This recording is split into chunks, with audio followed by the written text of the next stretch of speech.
The concept of a high school basketball tryout really is going to vary depending upon what coach you're talking to. Traditionally, you're going to see a tryout anywhere between 2 and potentially 5 days, where it's going to be open to any person in grades 9 through 12 of that particular gender.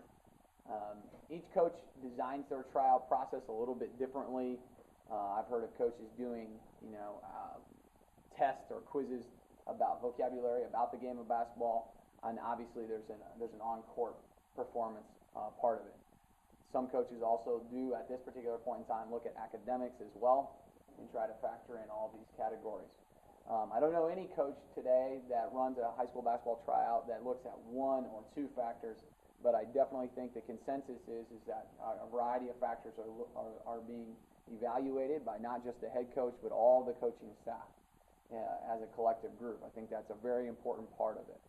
As far as the Excelsior Springs Tigers go, part of the design concept of our high school tryouts in part deal with some different things. One, you have to have a high school tryout, number one, because of logistical concerns. You only have so many uniforms, you only have so many assistant coaches, transportation concerns, safety, responsibility as far as supervision of athletes. You can't have a great large size. And of course, the game itself. You have 5 players on the floor at one time, and depending on how you go about play the game in your program, sometimes, I've coached in schools where we were able to get 11 or 12 or even 13 players out on the floor in a standard game because we were a pressing team. We're not particularly a pressing team, so we don't generally get that many players on the floor, and so consequently we don't keep as many players.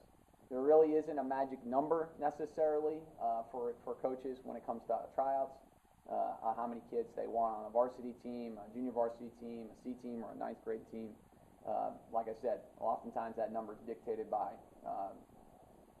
equipment. How many uniforms do you have?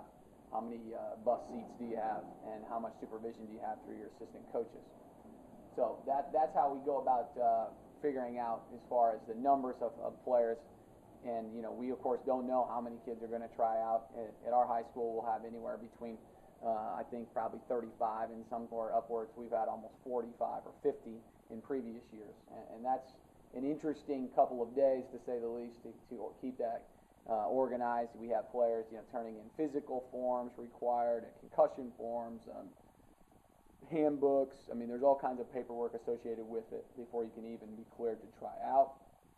We have people who have injuries from fall sports. We have fall sports that are still going on, that might be in playoff type situations where those players aren't going to be able to try out at the same time. It's a very, very chaotic environment.